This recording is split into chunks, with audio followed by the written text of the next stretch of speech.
On va parler aujourd'hui d'un sujet qui me fait assez rire, mais qui est quand même très intéressant à comprendre, à analyser. Et on va voir un peu sur quoi ça va finir, mais ça va être un carnage absolu. Évidemment, comme vous l'avez vu à la couleur de mon décor, on va parler de nos petits amis, hein, nos petits amis qui ont tendance à faire bang bang, à faire N'Golo N'Golo dans les cousinades. On va regarder tout ça.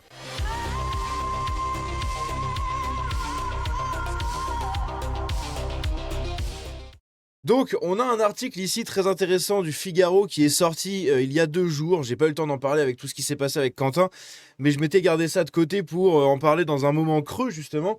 Et justement, on y est. On y est puisque il y a une approche non stigmatisante qui est mise en place par le système de santé en fait en Angleterre, puisque maintenant les mariages entre cousins et cousines donc ne doivent plus être découragés. C'est soutenu directement par le NHS, hein, le NHS qui est, je ne sais plus ce que veut dire l'acronyme, mais c'est l'organisme de la santé nationale en fait aux États-Unis, en Angleterre. Voilà, le National pardon, Health Service, donc le service national de la santé, qui estime que du coup les mariages entre cousins ne doivent plus être découragés parce que cela stigmatise nos chères petites populations de gens rigolos à la couleur verte et au croissant de lune. Le risque d'avoir un enfant. Alors attention, parce que là, voilà, le site du Figaro s'est rafraîchi. Ils vont nous coller une vidéo de merde ici en fond. Le risque pardon, d'avoir un enfant atteint d'une maladie génétique ne serait que légèrement augmenté selon le National Health Service, qui appelle à ne pas stigmatiser une pratique jugée normale dans certaines cultures.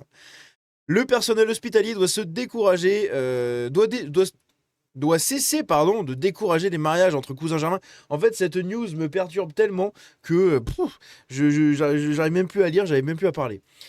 Tel est le mot d'ordre adressé aux soignants par le NHS, le système de santé britannique. En cause, le risque d'avoir un enfant atteint d'une maladie génétique ne serait, selon la base de données nationale sur la mortalité infantile, financé, du coup, par le gouvernement, que légèrement augmenté. Donc, si tu te maries avec ta cousine au premier degré, le risque n'est que légèrement augmenté. Donc, tout va bien. Hein, vous pouvez vous entreculer dans les cousinades. Ça va très bien, ça se passe très bien. Pourtant, les chiffres interrogent. L'an dernier, il a été révélé que la mort de plus de 2 enfants par semaine en Angleterre était liée au fait que leurs parents étaient étroitement apparentés. Sûrement une coïncidence des complotistes. Par ailleurs, les bébés nés de cousins germains seraient jusqu'à 3 fois plus susceptibles de présenter des troubles génétiques. Les directives évoquées reconnaissent l'existence de risques pour la santé des enfants liés au mariage de proches parents, mais invitent à ne pas les exagérer. Selon ces recommandations, 85 à 90% des couples de cousins n'ont pas d'enfants affectés par une maladie génétique. Selon les recommandations. Très important de noter, parce qu'on va y revenir juste après, on a un article intéressant d'un site indien qui en parle. À titre de comparaison, le taux moyen national d'enfants nés sans maladie congénitale s'élève à environ 98%. Ah bon. Il y a quand même une sacrée différence entre les deux. Eh oui. Hein. La ligne défendue par le NHS repose sur une approche dite non stigmatisante, c'est ça le problème. Les professionnels de santé ne devraient pas cibler ni culpabiliser les patients, notamment issus de communautés sud-asiatiques ou mumu, pour lesquels cette pratique est décrite comme normale dans certains contextes culturels. Hein, c'est culturel. Les statistiques montrent en effet que jusqu'à 20% des enfants traités pour des problèmes congénitaux dans des villes comme Glasgow ou Birmingham, où il y a une très forte communauté de ces pays-là, sont d'origine du coup pakistanaise, contre 4% dans l'ensemble de la population.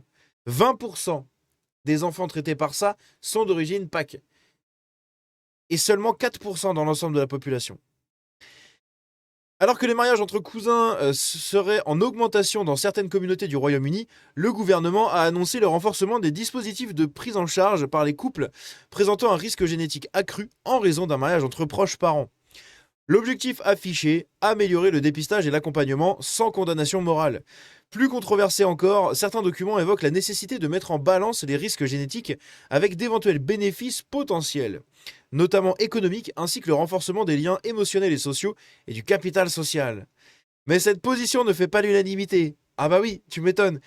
Pour Michael, professeur de psychologie économique à la London School of Economics, lorsque le mariage est limité aux membres de la famille, les communautés deviennent plus isolées, limitant l'intégration sociale. Oui, ça, c'est comment dire, merde, comment on appelle ça? Un cercle vicieux.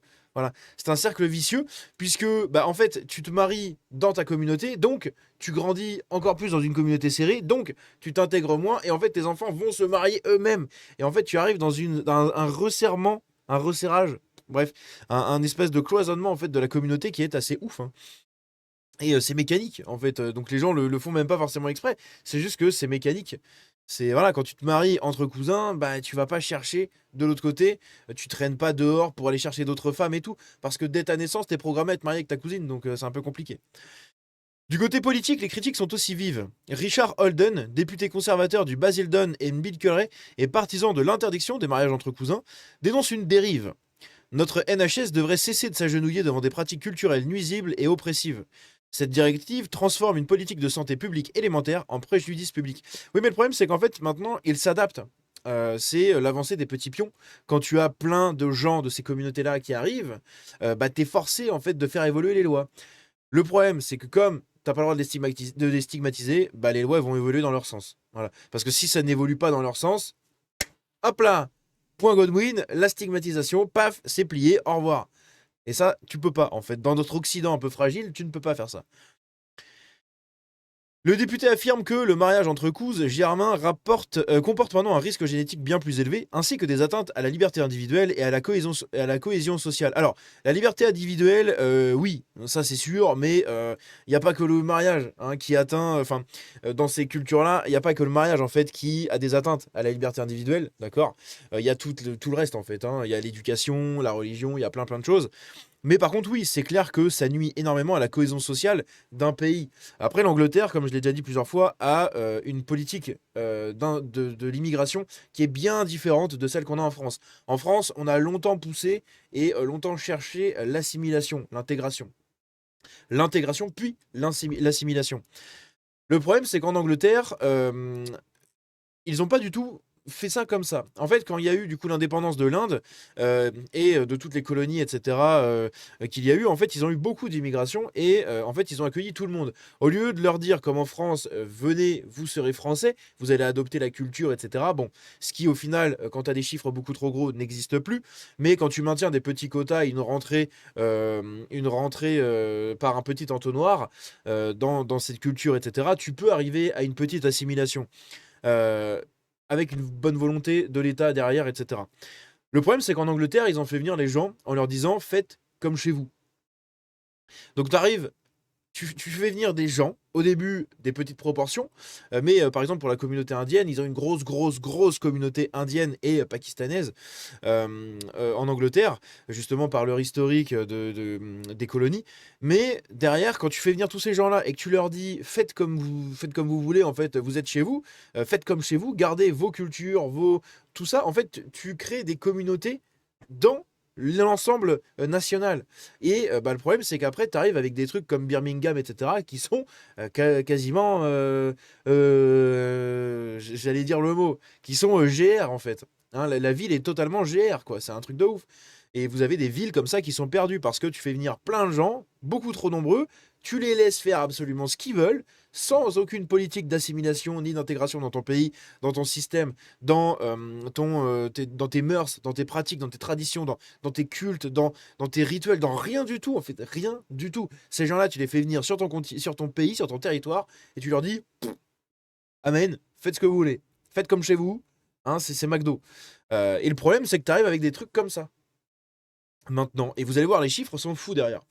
Bref, donc agitant que prétendent le contraire n'aide personne. Et surtout, pas les enfants nés avec des affections évitables, ni ceux piégés dans des structures patriarcales pesantes qu'ils ne peuvent quitter de peur d'être totalement ostracisés. C'est ça. Et puis quand tu grandis que dans ces communautés-là, quand tu en sors, c'est très compliqué.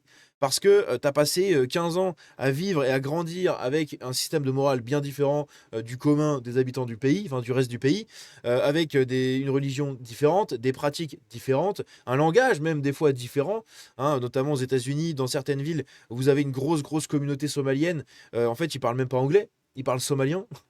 C'est lunaire. Et vous avez ces gens qui ne sont pas du tout intégrés en fait dans le système social de ces villages-là, enfin de ces villes-là. Si le mariage entre cousins demeure légal en Angleterre, comme en France, eh oui, vous allez voir, on va en parler, malgré plusieurs tentatives d'interdiction, l'opinion publique semble davantage divisée. Mais le problème, c'est que maintenant, tu as une grosse proportion de ces gens-là. Donc l'opinion publique, elle intègre aussi ces gens-là. Donc ils vont pas dire non. Un sondage YouGov publié l'an dernier indiquait que 3 quarts des Britanniques souhaitaient son interdiction, contre 9% favorables au maintien de dialogue. Donc en fait, non, il y a quand même beaucoup de gens qui sont contre ça. Hein. Intéressant. Bref, ici, on a des. J'ai demandé à ChatGPT de me donner des listes de pays européens où le mariage entre cousins est interdit. On a la Bulgarie, vous allez voir que c'est des pays orthodoxes, hein, en tout cas des pays de l'Est. La Bulgarie, mariage entre cousins germains interdit. Chypre, interdiction du mariage entre cousins proches. Estonie, mariage entre cousins germains interdit. Croatie, interdit jusqu'au 4e degré de parenté, dont les cousins germains. Interdiction du mariage entre cousins germains en Macédoine du Nord. En Roumanie, pareil. Et en Serbie, interdiction du mariage entre cousins germains, pareil. Là où, par exemple, dans des pays d'Europe occidentale, le mariage entre cousins germains est autorisé. Pourquoi? La France, l'Allemagne, l'Espagne, le Royaume-Uni. Hein, Est-ce qu'on ferait pas un lien avec ce qui se passe dans beaucoup d'endroits, hein? Oh, c'est bizarre. Et Carlos Martins Bilongo nous dira, oui, c'est dans le nord de la France. C'est un truc de baiser. Bref, ici on a un article intéressant qui vient de l'OP India. Donc c'est un site d'Inde. Pas de d'Inde, D-I-N-D-E, hein, mais D'-I-N-D-E. Qui nous dit justement ici un truc très intéressant, parce qu'on a quelques stats, on va revenir là-dessus. La consanguinité crée depuis des décennies une série de problèmes de santé chez les enfants au Pakistan. Leurs problèmes ne se limitent pas au Pakistan en tant que pays, mais ils constituent une préoccupation pour les Pakistanais du monde entier. Donc c'est sorti par cet article.